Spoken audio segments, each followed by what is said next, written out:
Welcome to the Real Autism Podcast. Real as in relevant, effective, actionable living strategies and solutions for a better quality of life. Join your host, Alicia Gaucher Page, for some real conversations. Sponsored by J. Cole Autism Coaching. Good day, everyone. I'm your host, Alicia Gaucher Page, and I'd like to welcome you to the Real Autism Podcast, where we talk about relevant, effective, actionable living strategies and solutions. And I want to welcome to the stage Dr. Danette Taylor. Welcome to the stage. How are you today? Thank you. I am wonderful. Thank you for having me. Awesome. Well, I am happy to have you here because I'm telling you guys, you are in for a treat. She has a wealth of information from different perspectives. So get your notebook ready, get whatever you need to take these notes because you're going to get a wealth of information. So let's jump right in. Tell us about you. Tell us about your business and your background.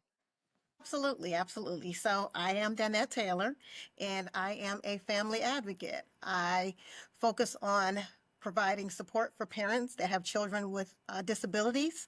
I will say my specialty is parents of children with autism, specifically because that's near and dear to my heart. I have a son that is now 24 years old who has autism. And as you know, this journey is not for the faint, but I support parents that are in the school age stage of life. So that's anywhere from pre-K all the way to high school, as well as supporting them after high school. But my primary focus is supporting them with the school system and receiving services, special education services from the school system.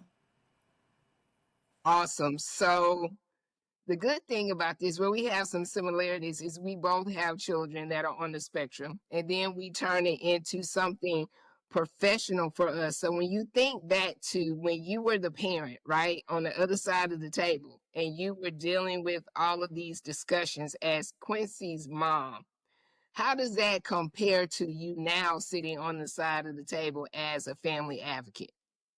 Well, let me share a little bit.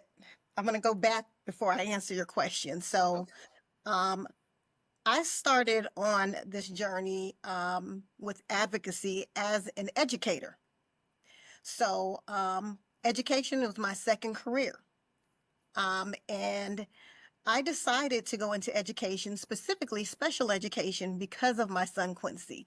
I literally just got tired of going to IEP meetings and crying and listening to all of the jargon and everybody using this lingo that, I didn't understand. And everyone sitting at the table seemed to be nodding and agreeing. And I'm hearing the words coming out of their mouth and I'm understanding the words, but I'm not making the connection at all. So long story short, I decided to go back to school and got a degree and became a special education teacher. And that's when things started to come together for me. And so I went from crying at IEP meetings to really knowing how to advocate for my son. And as an educator with a child with autism or really any disability in the public school system, there are so many things that you need to know that even as an educator, I didn't know, but now learned now that I'm on the other side of the table.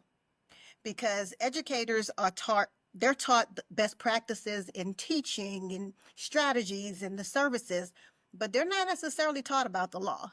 When you go to school, you typically get one class of special education law, and that's it. And you know what happens when you get one class in college, right? It goes in one and out the other for the most part. Exactly.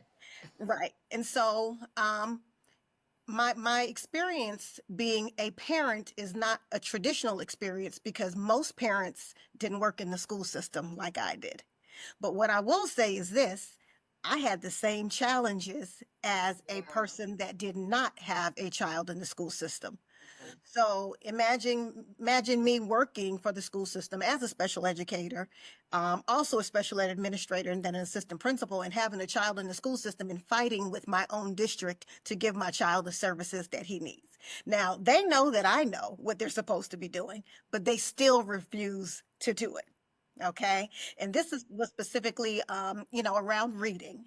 And for years now, obviously, when you're fighting with your employer, per se, because that's essentially what it was, fighting with my employer, there's a way that you have to do things because you don't want to lose your job. You don't want to just, say anything. But I learned really quickly that when there's trouble and your child is not getting the services that he or she needs, that it's not enough to do it on your own.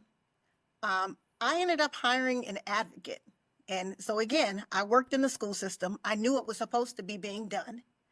The school district was pushing back, and it was all about money. They don't want to necessarily spend the money on your child, even though every child is getting federal funds for their services, but they don't always necessarily want to spend the money for whatever reason. And sometimes they just make up in their mind that, well, we know best. Yeah, we know you're the parent, but you don't really know what you're talking about. We know better than you do, right? And so, going back and forth with them helped me to realize that if I'm an educator and I'm in the school system, and I know that I gave 110% for my parents. I know that I advocated for parents like it was my own child. I can't imagine what it's like in IEP meetings when there isn't someone advocating for children, right?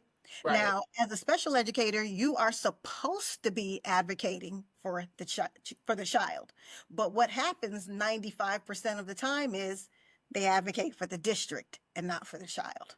So let's pause right there. When you say they advocate for the district and not for the child, what why do you think they do that? Because is there any pressure where they have to meet some requirements from a district perspective? Because I've met some great teachers along my path. I've had a couple that were a little off, but I met some great ones. And so I would hope that they would find the sweet spot, or really be doing what they were doing or suggesting what they were suggesting because of the child. So can you talk a little bit more about that?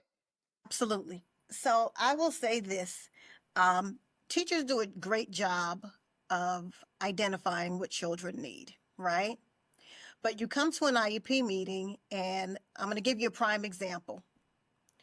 A student's 4 years behind in reading. They've been using the same district issued reading program for 4 years, and it's not working, right?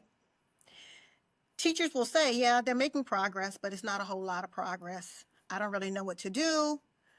They invite the powers that be to the meeting, and the powers that be say, oh, well, just keep using the program. This is a really good program. It has evidence that it's being used.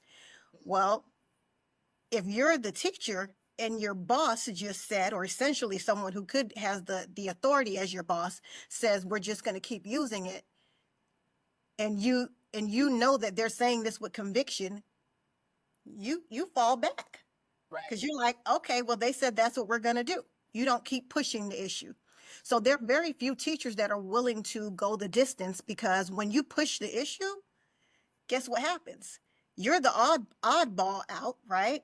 Now you're the one opposing your supervisor, district administrator, special ed directors, when they have already said what they said. Now, mind you, they haven't spent a day in the classroom with your child, but because they say it and the educator hears it, they're like, okay, well, I better be quiet.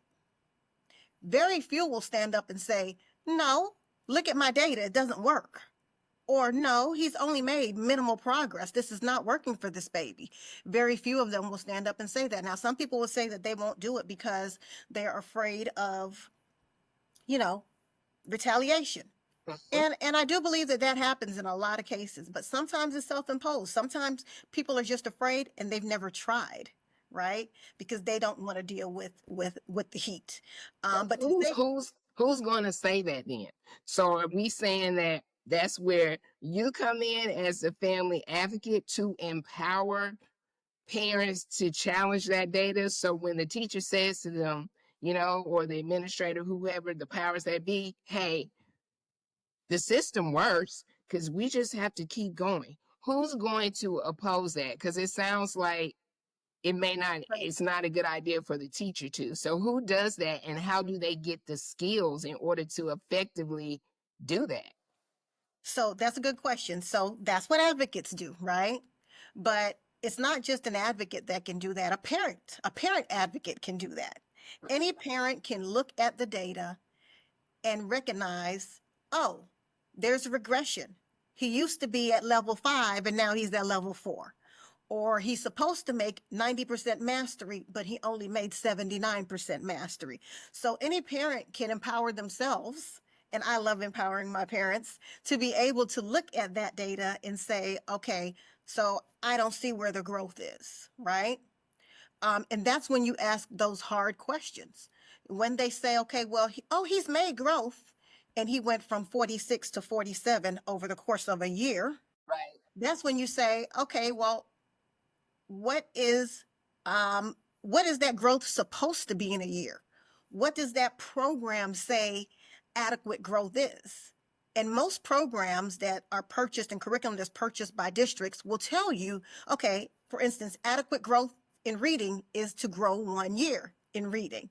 So if you have a 4th grader who's reading on a kindergarten level, who's supposed to essentially grow 1 year for every year of school, you know that that program is not working. And so that parent simply has to say to them, okay, well, explain to me how you think this is working. And they're going to give you some politically correct answer that actually sounds good. That actually sounds good, especially the district staff. It's going to sound good, but you have to push back and you have to say, no, that's not working. So you do need to do something else. And sometimes it really is as easy as saying no. Sometimes it is. Now, there are other times when it's not that easy, where it is a fight, it is a back and forth. And then, that's when you have to know your rights, right? That document that's given to parents at every single meeting where, people will make a joke and say, oh, if you need to fall asleep at night, you can read this, right? They always make Right. that joke. But the real issue is that don't fall asleep on that document, because that document tells you everything you need to know about what you can do, what you can't do, and how to do it. Okay. That's I love that you said that, because I've been dealing with this for 20 years, right? So I see that document all the time, and I'll be the first to tell you, a lot of times I'll like bypass it, like, yeah, I'm familiar with it. But based on what you just said, I really should pause and Yes. get reacquainted with it to make sure I know like what my rights are. So given that, could you share some insights on what are the legal rights for children with disabilities in the education system that every parent should be aware of? So there are quite a few of them, right? And obviously I can't go over all of them, but I'll tell you some hot ones. And I'm going to start with the hottest of them all. Every parent needs to know their dispute resolution options. So when there is a disagreement with you and the school, know that there are processes and systems in place for you to dispute what the school is doing. Okay? There's a state complaint. There is an Office of Civil Rights complaint. I know they're doing what they're doing with the administration right now with that, but that's another story. There's mediation as well. Okay?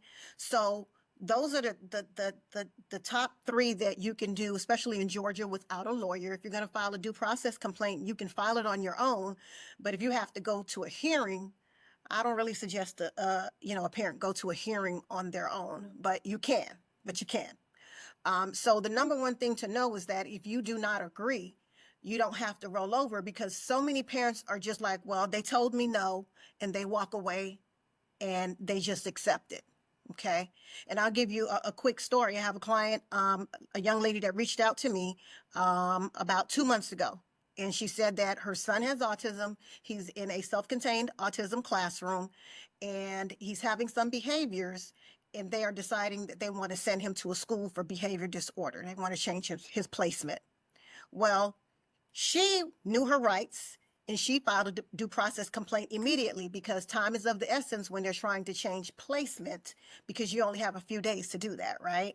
And so she filed a due process complaint, and she knew enough to do that.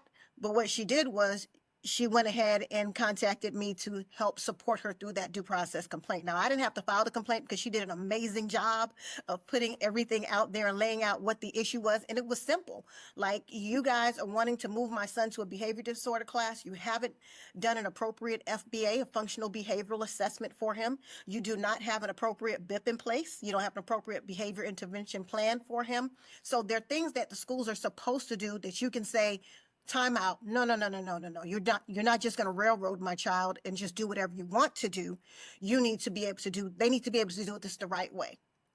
Okay, so those dispute resolution options are a very key thing that they need to know. They also need to know that they have a right to an evaluation. Okay, there are many of our babies that they get that label at 5 years old, and no one ever comes back to evaluate them again. They could be in high school and they've never been evaluated again. Well, that's not okay. That's not okay. But wait, how does that happen? Because right when we sit in the IEP meetings and I thought, go through and they say on X date you had the psychological evaluation. So how does that even happen? So in Georgia in particular, Georgia has, in some states do an automatic retest every 3 years where they do new testing every 3 years. Georgia is not one of those states. Okay.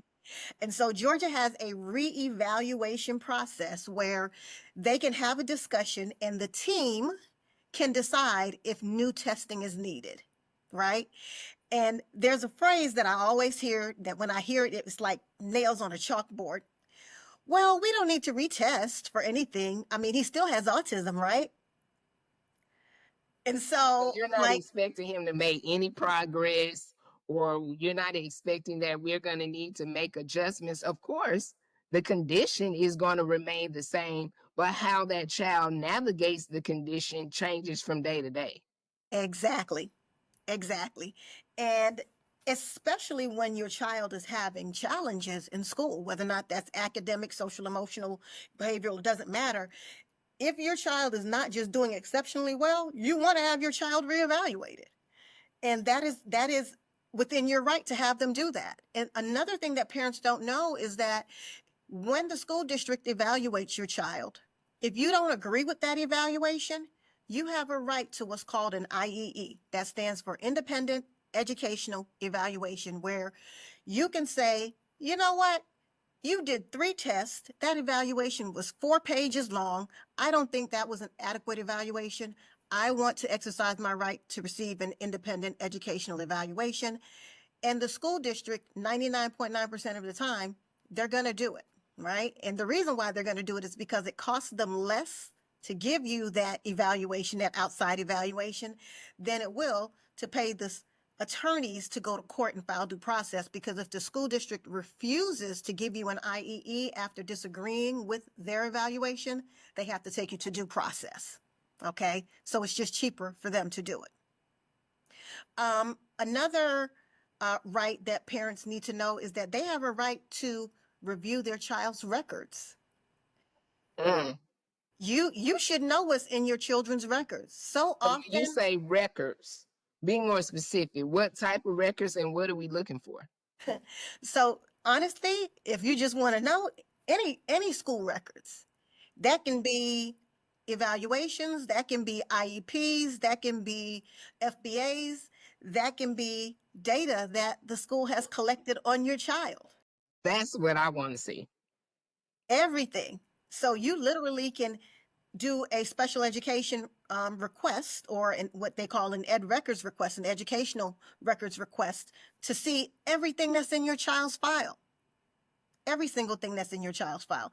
And especially when I have a lot of parents mention to me that they don't get copies of IEPs. They go to the IEP meeting, the IEP meeting is over, and they're never given a copy of it.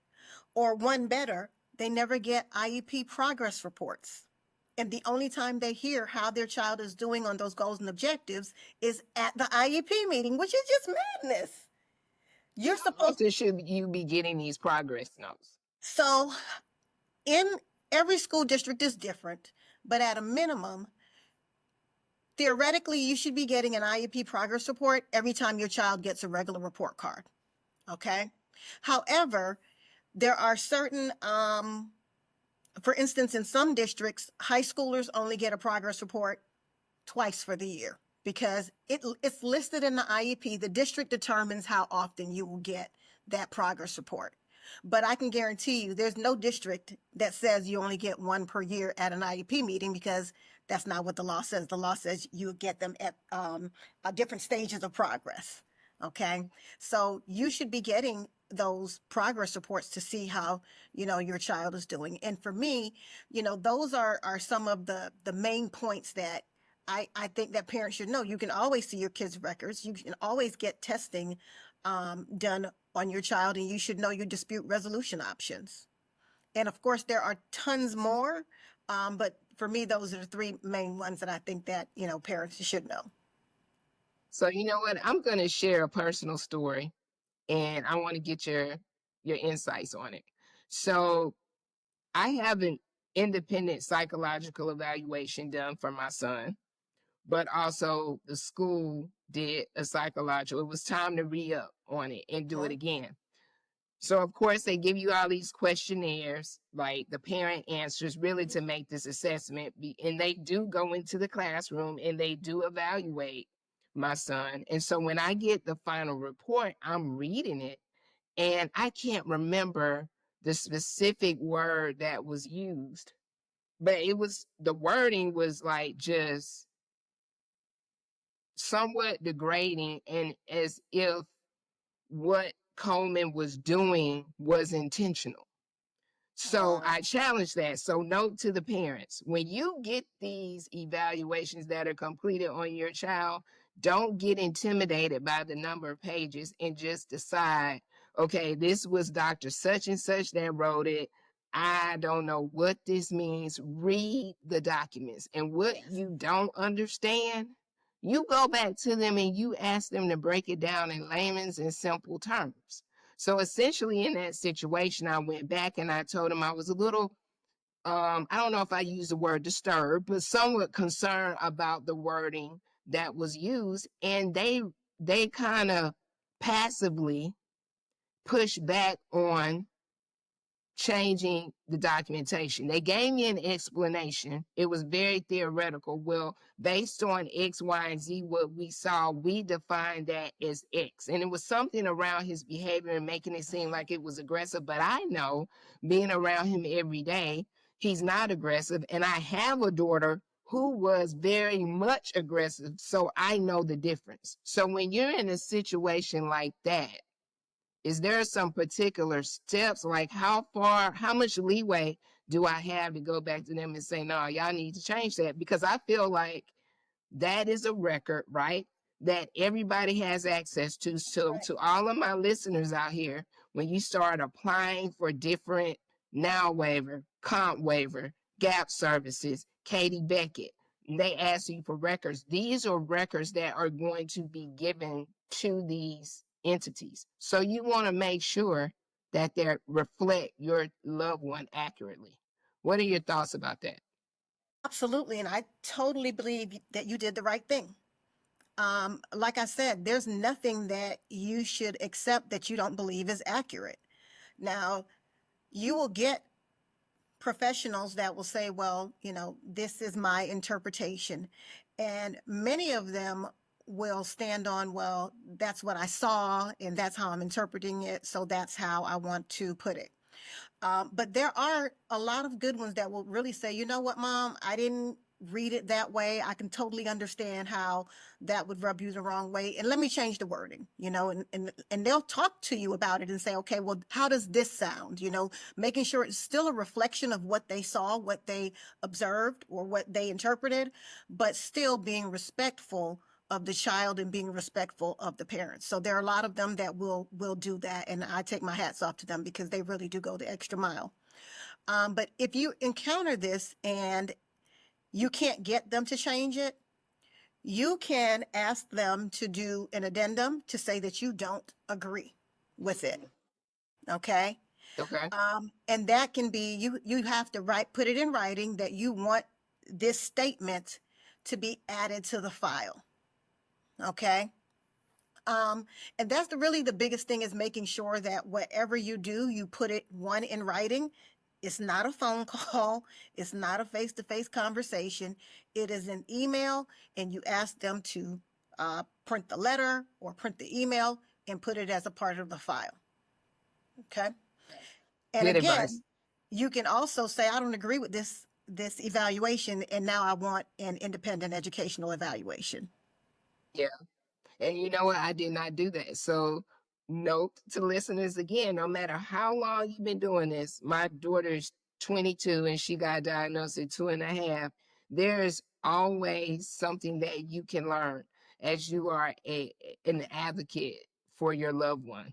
And so I established J. Cole Autism Coaching to help loved ones who just received a diagnosis of autism and they're trying to manage the stress and navigate the journey of autism.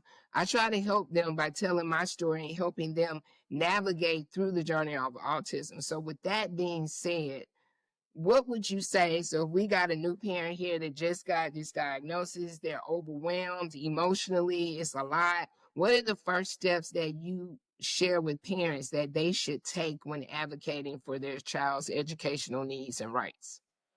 Okay, so you said a very key word, overwhelm.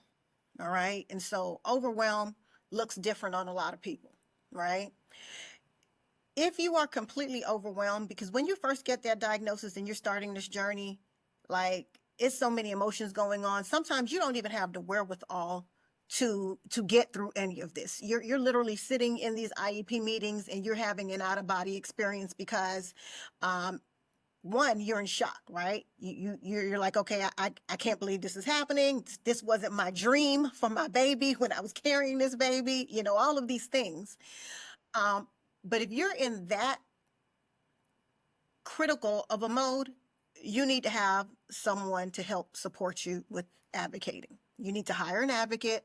At a minimum, if you don't hire an advocate, see if you can find a friend or someone who's an educator. And if you don't have any of that, you need to have a friend come with you to every single meeting to make sure that you have an extra set of ears and eyes, because you'll be surprised what your eyes tell you in meetings, while you're in that meeting. Okay? Because there's so much going on through your mind and everything is moving so fast and all of these people are talking. Talking, and you can't necessarily process it all at once in that moment. You go home and you're playing back every minute in your head about what you should have said and what you should have told someone and everything else. But in that moment, you need support. So if you're in that space where you are completely overwhelmed, I do suggest you hire a professional advocate. If you're not, and you're just starting out, number one, you need to read your parental rights, those procedural safeguards that they give you. It spans anywhere from about 8 to 13 pages, but you need to take that bite by bite and know your rights. Because when you're in these meetings, and I'm not saying everyone, and I want to make sure that I stress this, most people in education do what is right for kids. And there's never a problem until there's a problem. Still, there's a problem, right? Right? And it's when there's a problem that you find out, what people are really, really made of. But whenever there's no problem, you don't need those rights. You don't really need to advocate because the educators are advocating for your child. But as soon as there is a problem, or at least as soon as you recognize that there is a problem, that's when you have to know what your rights are. So the first thing you want to start with when you realize your child is going to need special education services, is you need to be the expert on your child. That evaluation that was done on your child, you need to know what was in that evaluation. Do you need to know it line by line? No, but you need to have a solid understanding of what's in that evaluation. Okay? You know your child from a different lens. You might not know what your child's cognitive ability or IQ number is. You might not know what their psychological processing numbers are. You may not know what their academic achievement numbers are, but you know your child better than anyone else. And one thing I want to remind parents of is this. You go to these IEP meetings every year, at least once a year, sometimes multiple times per year. You're the only consistent member of that IEP team. You're the one that's there every single year. No one else is there every single year but you. You're the only one that knows what happened last year and the year before, and how this teacher triggered your child by ignoring him when he raised his hand, or whatever it is. You're the only one that knows all of this.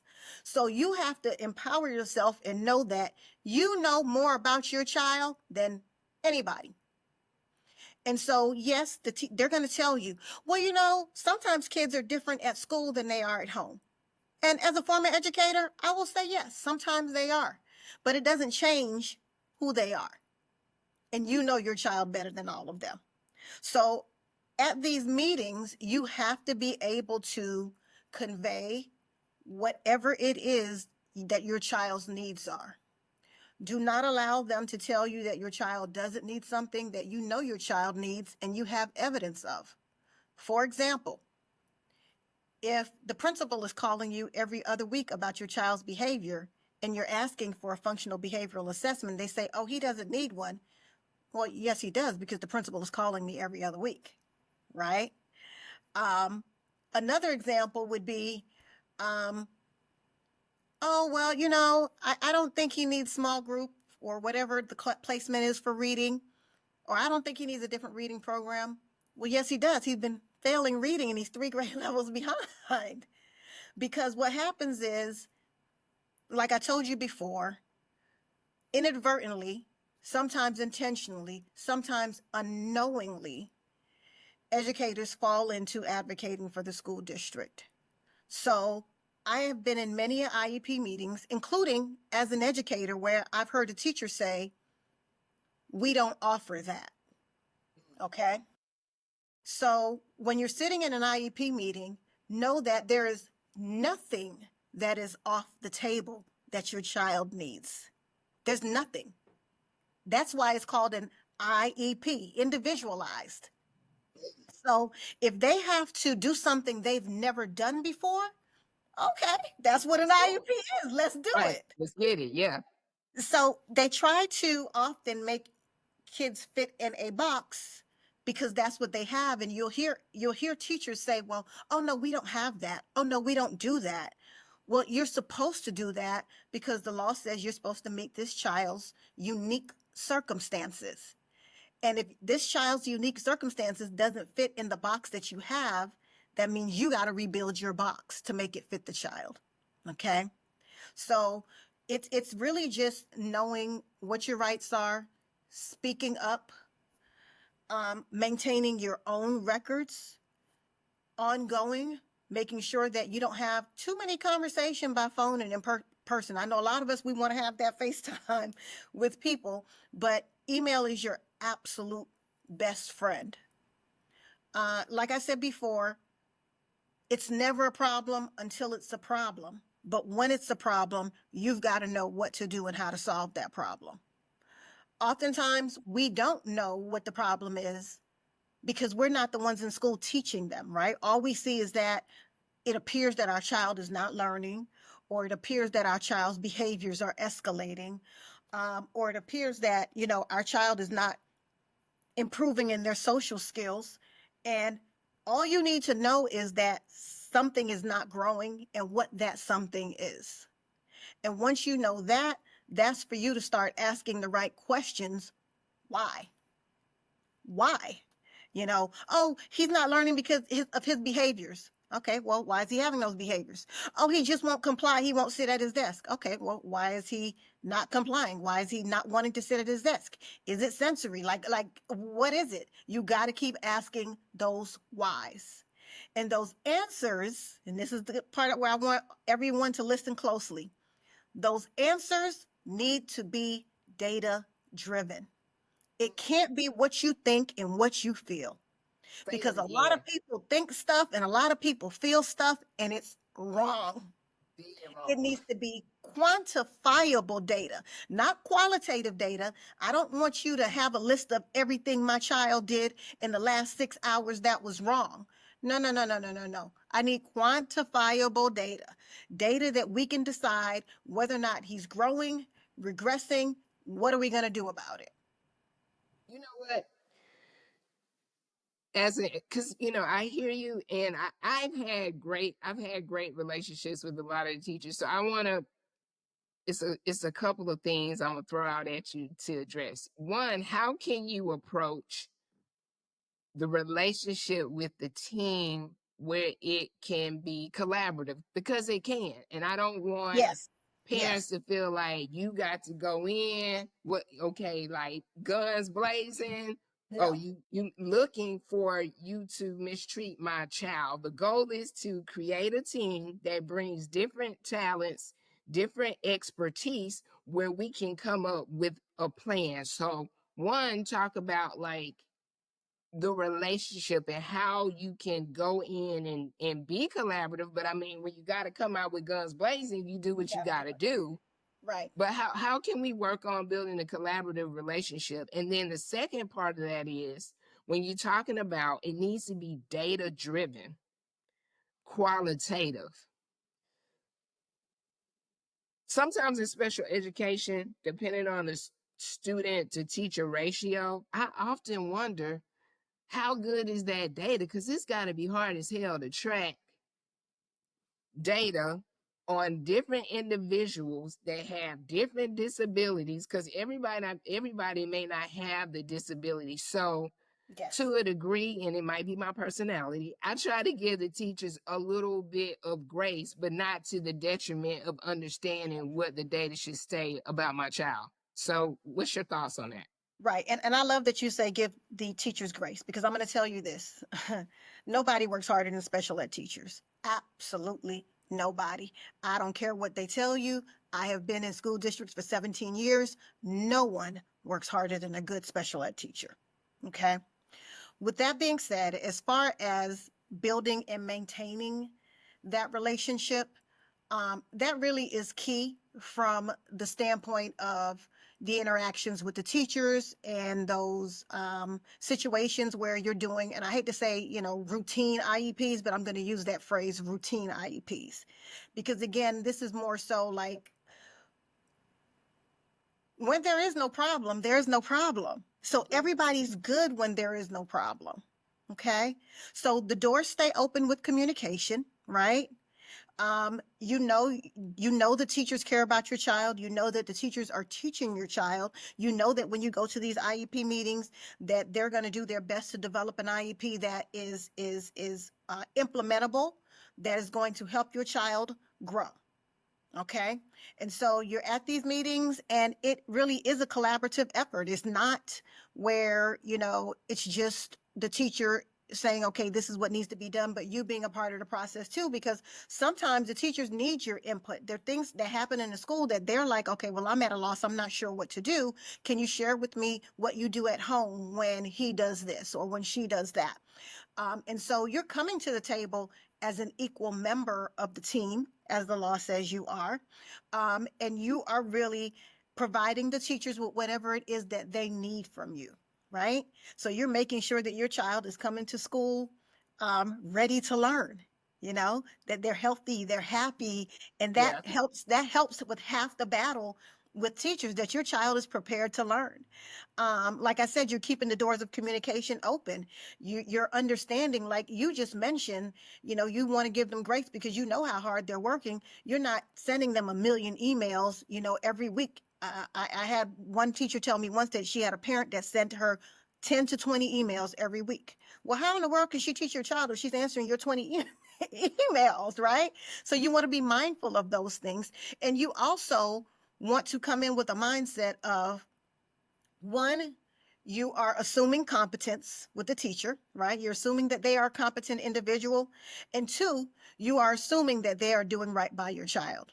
Okay. You're never going in with, oh, these teachers. No, that's not it. Because like I said, 98% of the teachers are absolutely great. They have, the best interest of your child at heart, and they're doing the things that they're supposed to be doing. On the flip side of that, there are things that are beyond their control that creates issues for kids, and it's not their fault. And so a lot of times people hear me on social media and they're like, oh, you don't like teachers. No, I absolutely love teachers. I have problems with school districts because they are the ones that control everything that a teacher can and cannot do. There are things that teachers want to do for kids that they're told no, they can't do for kids. They're not allowed to do.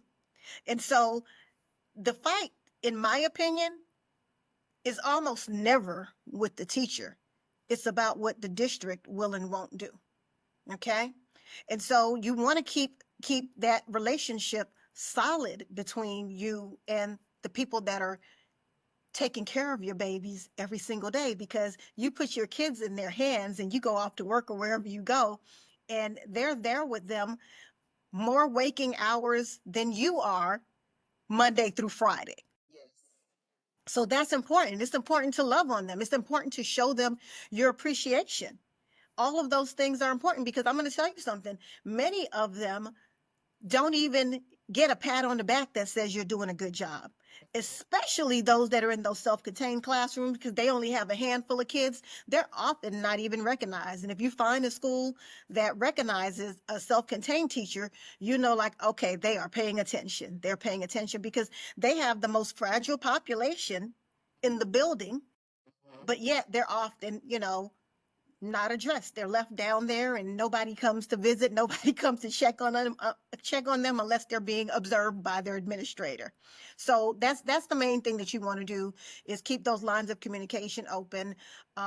Love on your teacher because they have your children, and like I said, they are doing their absolute best. The fight. The kick in the door in normally doesn't come with the teacher. It comes when the powers that be decide that no, we're not going to allow your child to go to extended school year, even though he reads 4 grade levels behind. Okay. Or no, they say things like, well, extended school year is more for kids with more severe disabilities. And those are all lies. Those are the things. And I'm going to tell you something. You will hear teachers say those things unknowingly. It's not that they are intentionally telling parents lies. It's that that's the way they were trained. So they don't know any better. They don't know that a kid that is on in an interrelated class or inclusion class with 2 teachers on a general ed curriculum, that child can go to ESY too. So a lot of times it's just a matter of what they've heard, what someone told them, and so they repeat it because that's the way they were trained. Okay. I got it. I need you to get out of my head because you were in my head because I have experienced that before. So again, I have 2 kids on the spectrum. Jasmine's intellectual disability is a little bit more severe. All right. So for the most part, she always qualified for ESY. Coleman, on the other hand, nonverbal, but intellectually a little bit more advanced. I notice with ESY, they tend to always kind of push back. It's almost like they're looking for a reason why they shouldn't go, to the point where I had to push back and say, well, wait. According to the progress notes, it says he's deficient, he's regressing, keyword, Yes. he is regressing in math. So explain to me again why he's not a candidate for ESY, because what is the premise for getting into ESY? Isn't it? One component is regression. Okay. Yes. So Yes. what, tell us about the other components, because I mean that kind of that So affected me right there. we know, and I'm gonna give you an entire just phrase all in one without even going through all of them, but we know that they're always talking about regression, right? Mhm. And they know that if a child is regressing in an area, they should be going to ESY.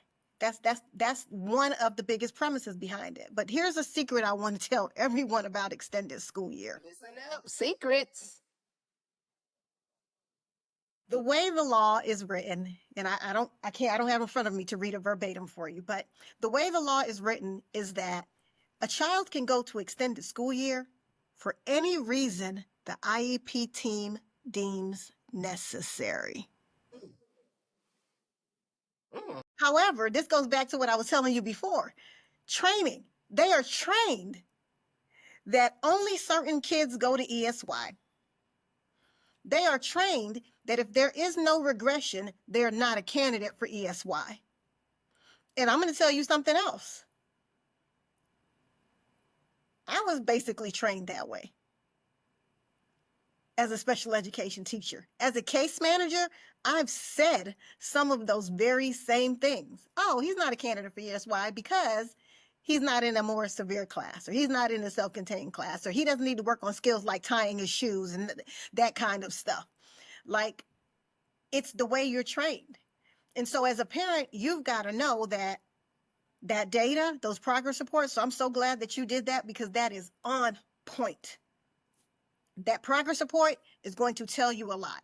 Now, the progress reports are only helpful if the IEP actually addresses all of the kids' needs, right?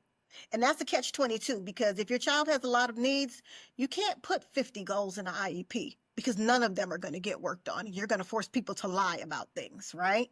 So you choose the most important things, and you try to line it up in a scope and sequence that makes sense, where, okay, yes, he has 30 things he needs to work on, but for the IEP, we're only going to put these 7 things in the IEP to work on over the next year. Well, what that does is it creates a little bit of a problem, because now they'll say, oh, he made progress on all of these goals. He doesn't need ESY, but the present levels show the 30 to 50 things that he actually does need. And so parents have to be a little bit, I hate to use the word sneaky, but as you're watching those progress reports and you see that they're getting close to meeting mastery, because sometimes kids meet mastery a semester in and they've already met the goal and no one says a word.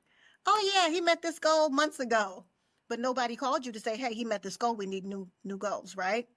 So you have to pay attention to those things so that you can call an IEP amendment meeting and say, hey, I realize that he's met this goal. I need to talk about some of these other areas that he needs support in, right? And so you are making sure that you're paying attention to those things so that you don't get to a point where you have a child with many needs that actually needs ESY, and you don't have a reason to go to ESY. Because if there aren't goals that are currently in place that he's either regressing on or the progress is inadequate, they're not going to allow him to go to ESY. They're going to say no. But you know that you have to push back. And I'm going to give you an example. I have a client currently in 4th grade. I think I mentioned him earlier. Reads on the kindergarten level. Went to an IEP meeting a couple of weeks ago. A special ed supervisor from compliance is there. And she says, well, he's made progress on all of his goals. He doesn't need ESY. Okay, well, yeah, because his reading goals were for CVC words and sight words. So the IEP, number one, wasn't even robust enough, because in 1 year, he should be able to read CVC words and then some. Okay, so, but of course, those were the only goals that were on the table. So unfortunately now, we're about to exercise dispute resolution options for that. But those are the types of things that happen, where they will say no because there's no regression, but you do have to push back. Now, I will tell you this.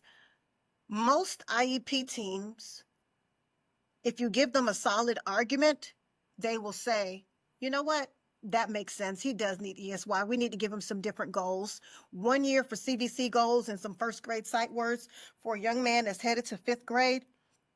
That's not adequate. You know, a blind man could see that's not adequate, right? But there's some teams that will say, well, no, ESY is only if you have regression. And that's not what the law says. And so there's the battle between what districts do as their practices and what the law says that you can do. And unfortunately, sometimes you have to fight to get it. And you can go back and forth with them in meetings all day long. And when there's certain people in the meeting, they have made up their mind. They said what they said, and they're not going to change their mind. So you don't continue to go back and forth, because now you're wasting your time. You simply say, okay, and you decide whether or not you're going to file a due process complaint, whether or not you're going to file a state complaint, whether or not you're going to request mediation, or what it is that you're going to do. You have to make a decision on what you do. So the goal is not to fight with school districts at all. That is never the goal. And I'll be honest with you, most parents don't have to fight with school districts. They don't. But as far as I'm concerned, there are too many that are having to fight with school districts because school districts are doing just that. They're doing what their practices are and not necessarily what the law says. You know what? This is good information, but it's a lot, right? It is. It So, really is. so you've worn several hats. You've been the parent, you've been the special ed teacher, you've been the administrator, because that's a different look, and you now the family advocate.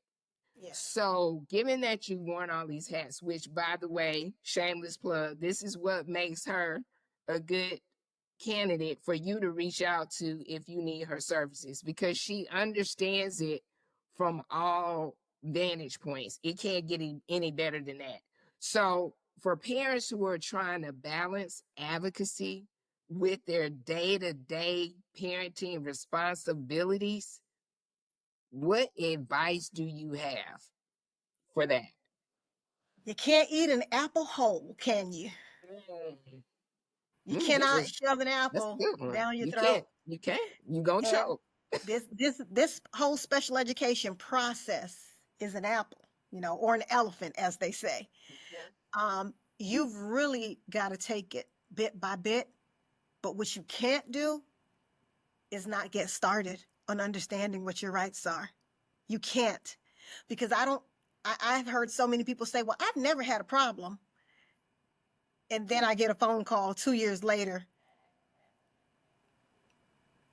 And once you have a child that is receiving special education, matter of fact, I'm going to back up even further.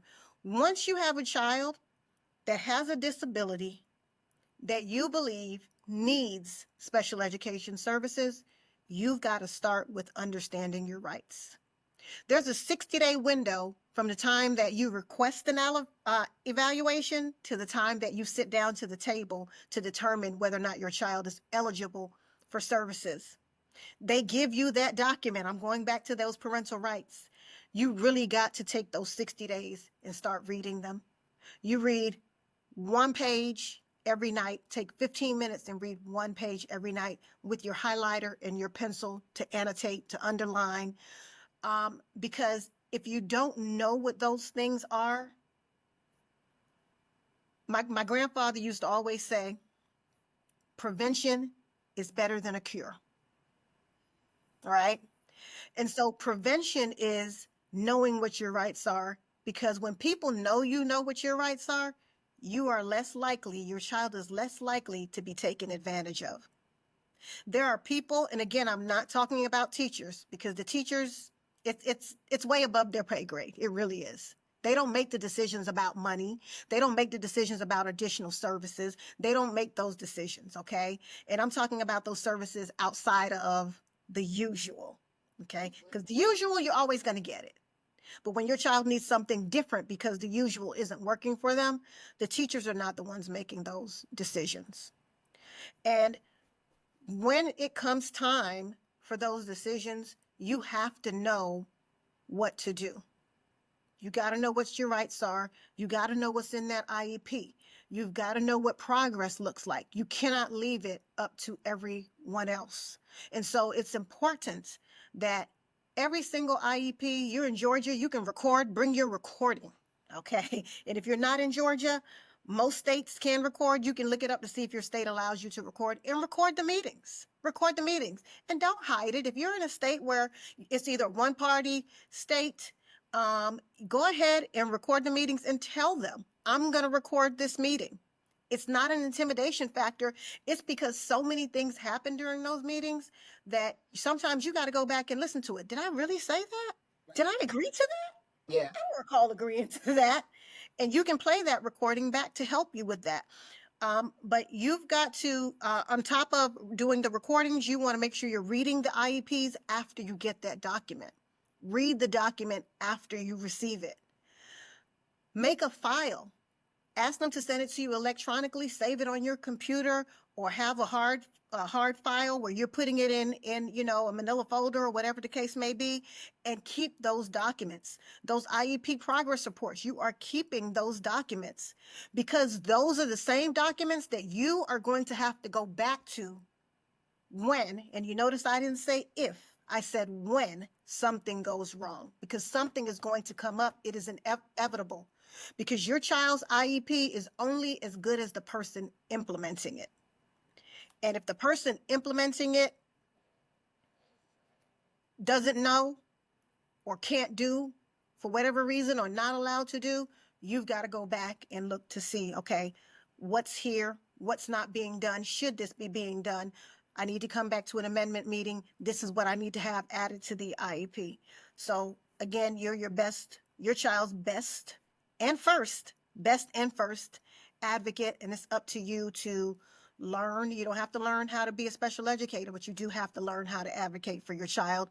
And you do so by being the expert on your child, as well as knowing what your rights are. And I'm gonna give you a tip. You said make sure you keep that paperwork in the manila folder, particularly if you got to refer to it when something goes wrong. But in addition to that, also when you're out here trying to get services for your child, they can be 11. They will ask you, at what age did they start crawling? At what age did they start cooing? So when you have all of those papers, keep all of them. Yes. AGP organizational coaching can help you with that, because helping you organize Yes. your paperwork, doing it digitally, making sure you can put your hands on it, in addition to balancing those day-to-day responsibilities. The goal is to be organized so that you can make your life as easy as possible, and that you can secure critical funding and vital services for your children. So definitely keep up with your paperwork. And like I said, AGP organizational coaching can help you with that. And I want to ask you, Dr. Taylor, so do you do, what do your services look like? Do you do one-on-one coaching? Do you do any group coaching that kind of walks them through this? Talk a little bit about your offerings and how people can find you, follow you on social media or so forth.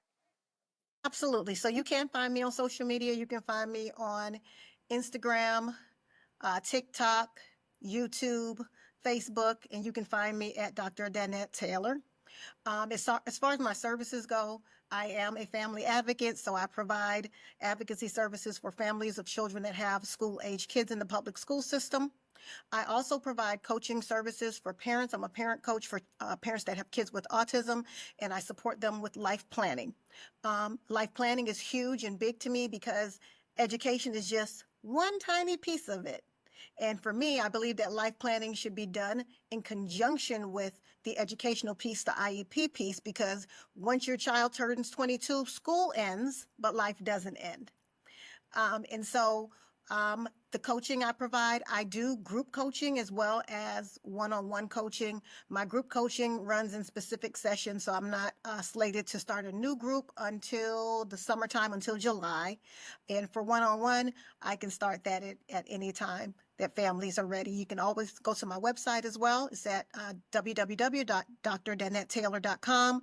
And there's a link there. If you want to reach out and contact me, you can just click on the Contact Us button, and it will send me an email, and I'll reach back out.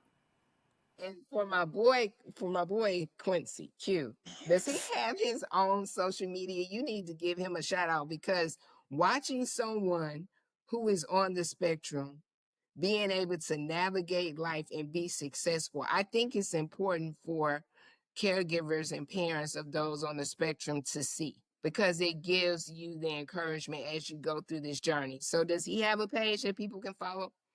He does have a YouTube page and an Instagram page, and it is Q-DOGG.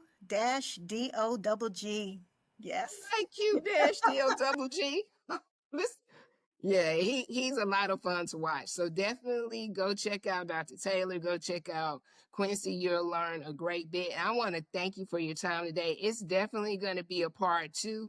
Want to invite everybody to come to Voices of Experience Navigating Autism Together panel discussion that will be held during Autism Month on April the 17th, in person and online. But I want to encourage you to come in person so you can actually meet Dr. Taylor in person, It's something to say for being able to look somebody in the face and express how you feel, but totally understand if you can't. We'll be doing it online on April the 17th at 6:30 p.m. at Aspire in Mableton. You can go to jcoleadvocacy.com to register for this free event. We got some powerhouses, as you can see, that are going to be on the stage. So, Dr. Taylor, I want to thank you for spending time with me this afternoon, and we are going to see you on the 17th. Absolutely, my pleasure. Thank you, everyone. Thank you for tuning in to the Real Autism Podcast with Alicia Gaucher-Page. We'd like to take a moment to thank the sponsors of this episode: J. Cole Autism Coaching, helping caregivers navigate to a better quality of life; AGP Organizational Coaching, helping people develop effective strategies, systems, and solutions to organize information. Don't forget to like, share, and subscribe to us wherever you listen to podcasts. You can find us on Apple, Spotify, or YouTube, or just visit us at jcoleadvocacy.com.